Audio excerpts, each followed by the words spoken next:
This is the IPCC webcast done by Katie, Bob, Matt, and Sarah. First, we looked at the global atmosphere, and here we saw a linear trend of land and ocean temperatures from 1880 to 2012. And we can see a warming of 0.85 degrees Celsius, as well as warming occurring over land masses. And we observed the stratospheric temperatures experienced cooling trends due to ozone depletion and increased CO2 levels, as well as precipitation trends that showed driest areas within the Mediterranean and West Africa, as well as wetter areas over land masses. And if we look here at the next figure, we can see an exponential increase of temperature trends which changed within time, and again, they increased over time. We also saw within the Midwest and Great Lakes, under high emissions, we had the most frequent heat waves, and we also observed decreased water resources, as well as under low emissions, less frequent heat waves, and an increase of water sources. And then for extreme weather, you can notice that over the land masses, there's a more frequent amount of heavy precipitation. And then there's less likely to have fewer colder days and nights over the lands, probably associated with the urban heat island. And the lowest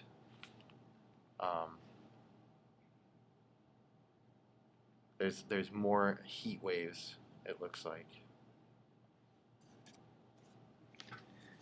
All right, and then in the oceans, we see the largest warming near the surface in the upper ocean. That's shown in the graph above. And then this leads to a rise in sea levels because the melting of the glaciers adds water to the oceans, and also the water in the ocean expands as it heats. When observing the cryosphere, we can observe that the ice mass of glaciers around the world has changed, and here we see an increase.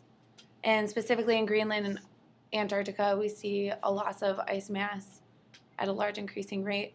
The mean annual Arctic sea ice is decreasing as well, and it's decreasing at a 3.5 to 4.1% per decade.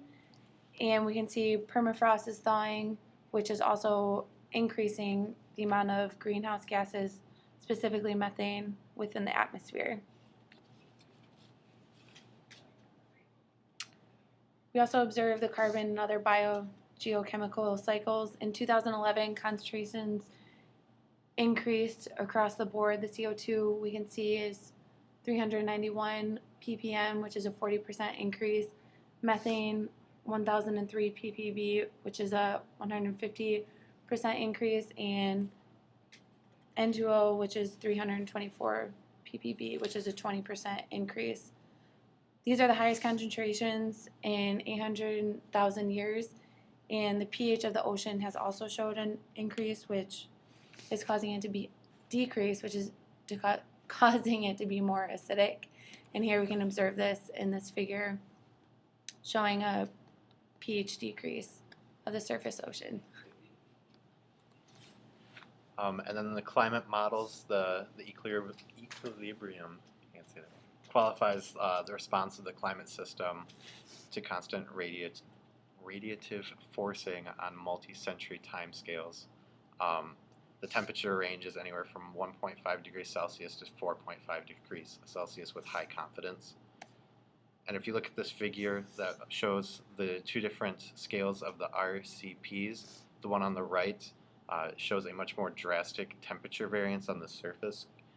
Looks like it goes anywhere from 4 degrees Celsius on up, and then the one on the left is a lower scale, which is showing there's not very much change to maybe 1.5 degrees Celsius variance.